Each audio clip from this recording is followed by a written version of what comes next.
અષ્ટૌચ કર્મસુ, અમારા હાથ દ્વારા હંમેશા સત્કર્મ થતા જ રહે. કારણ કે આપણા હાથ એ કોઈ બીજા માટે નથી. હાથ એ અલંકાર પહેરવા માટે નથી. હાથનું અલંકાર શું? તો કે હાથનું અલંકાર એ દાન છે. હસ્તસ્ય ભૂષણમ દાનમ.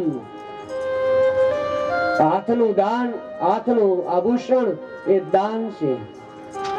આ હાથ દ્વારા જેટલું દાન, જેટલું આપણાથી સત્કર્મ થાય ને એ કરી લેવું જોઈએ.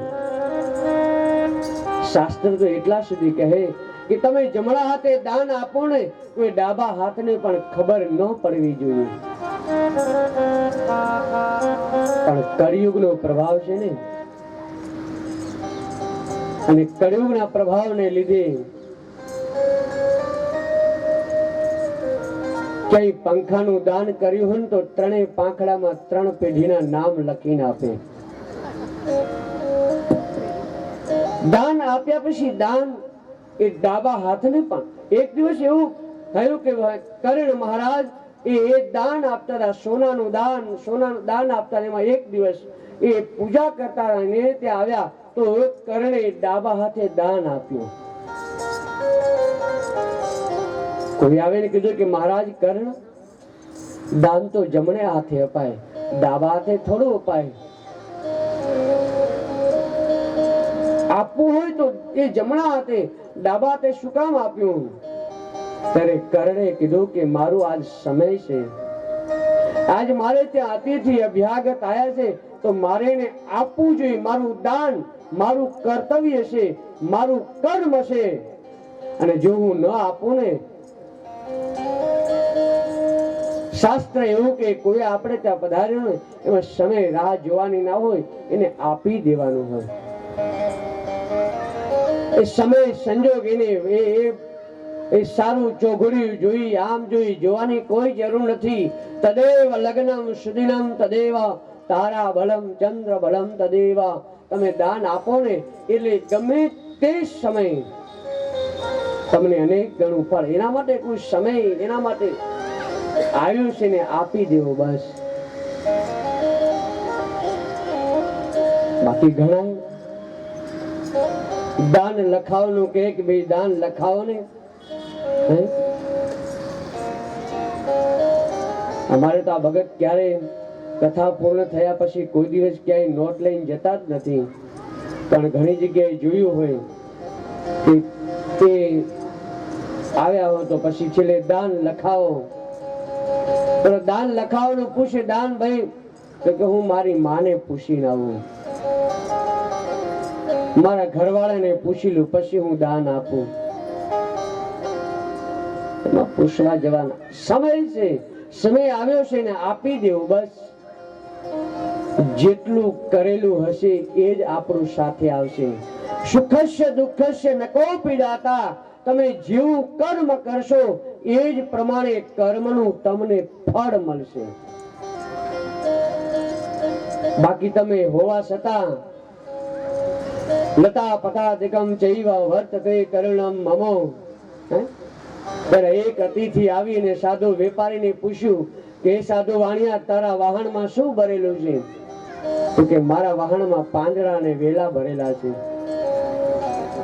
વિચાર કરો, ધન હોવા છતાં પણ અસત્ય બોલ્યો અને કહ્યું કે પાંદડા અને વેલા. તને તરત જ ભગવાને કીધું કે હે વેપારી, હે વાણિયા, નિષ્ઠુરમ ચ વચમ શુત્વા સત્યમ ભવતુ તે વચન. તું જેવું વચન બોલ્યો છે ને એવું તારું વચન સત્ય થાય. આનો મતલબ કે ભગવાન કોઈની જેવું તમે કર્મ કરો જે પ્રમાણે એ જ પ્રમાણે એના ફળ તમને પ્રાપ્ત થાય. અને જે આપણે આપેલું હશે ને એ જ આપણને સન્માર્ગે એ જ પ્રાપ્ત થશે.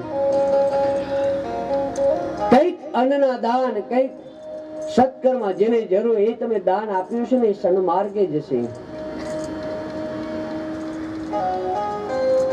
તમે એક વખત આપો એનું અનેક ગણું પરમાત્મા આપે, આપે ને આપે. ભાર ન રાખે મુરારી તેનો ભાર ન રાખે મોરારી. ભગવાન કોઈનો ભાર રાખતા નથી, અનેક ગણું આપે. એક વખત દાન તમે આપો, એમાંય અન્નનું દાન તો શ્રેષ્ઠ બતાવ્યું. અન્નનું દાન શ્રેષ્ઠ દાન છે. સંન્યાસીનો ક્ષણ અને સંસારીનો કણ ખૂબ મહત્વ. જગ્યાએ દાન આપી, અન્નનું દાન ખૂબ મહત્વ.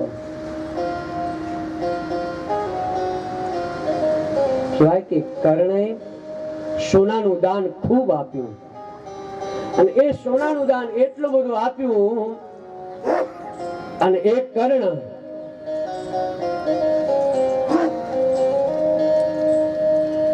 બરાબર જ્યાં સ્વર્ગમાં ગયો,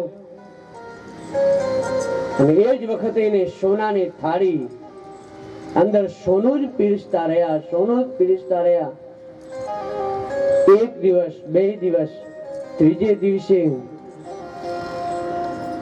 કર્ણથી રેવાયું નહીં ને કીધું કે ભાઈ આ સોનું ખવાય થોડું? તો ખાવા માટે તો અન્ન જોઈએ ને,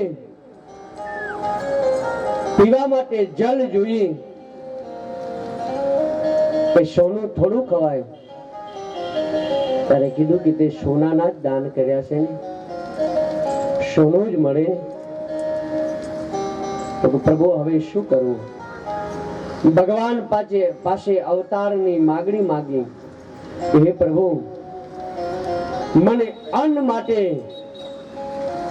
બીજો અવતાર પ્રાપ્ત થાય. અને એ જ ભગવાન પાસે માગણી કરી, અને ભગવાને માગણી કરી અને કહ્યું કે ભગવાન, મને ઉત્તમ મનુષ્ય દેહ પ્રાપ્ત થાય, હું અન્નનું દાન આપું.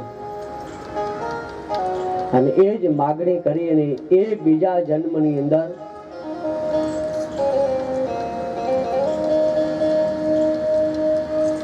બિલખાળમાંની અંદર શેઠ સગારશા તરીકે જન્મ્યો. અને એ શેઠ સગારશાએ એટલું બધું દાન આપ્યું. નિયમ એનો દરરોજ એક અતિથિને જમાડવા, એક અભ્યાગતને જમાડવો. એના ધર્મ પત્ની એને જ્યારે લગ્નની 4 ફેરાની અંદર, પ્રદક્ષિણાની અંદર, એ વખતે કહ્યું કે એક અતિથિને દરરોજ જમાડવો. આપણું કર્તવ્ય છે દરરોજ એક અતિથિને જમાડવો.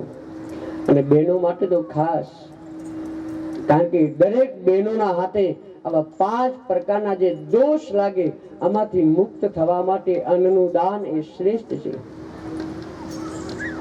સવારે ઉડતાની સાથે કચરો વાળીએ, પાણી ગાળીએ, ગેસ પ્રગટાવીએ, ખાંડણી ખાંડતા ને અનાજ દળતા, આવા બધા 5 પાપમાંથી મુક્ત થવા માટે અન્નનું દાન આપવું જોઈએ.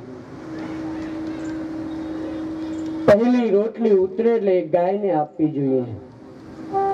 બીજી રોટલી ઉતરે એટલે એ કૂતરાને આપવી જોઈએ. ત્રીજી રોટલી છે પક્ષીઓને આપવી જોઈએ. ચોથી રોટલી છે અતિથિને આપવી જોઈએ. 5મી ભગવાન ઠાકોરજી, મા ભગવતી નો થાળ ધરવો જોઈએ. અને 6ઠા ઉપર આપણો અધિકાર છે. પણ આપણે એટલા બધા પશ્ચિમી સંસ્કૃતિમાં આપણે અન્નનું દાન કરવાનું ભૂલી ગયા. ગામડામાં તો પેલા મને હજી યાદ છે કે મારા દાદીમાં જે રોટલા બનાવે તો પેલા નાની નાની આટલી ટીકડી બનાવે, રામ રોટી બનાવે. સાધુ બાવા આવે, શિવ મંદિરના પૂજારી, એ લોટ લેવા આવે તો એ ચપટી લોટ આપે. 5 તમારાથી 5 દોષ થાય છે તો સામે 5 પુણ્ય કરવું જોઈએ. બધા સત્યનારાયણની કથામાં વાટકી ચોખા લઈ જઈ, એક માને પૂછ્યું, માં આ તમે ચોખા લઈને શું કામ આવો છો?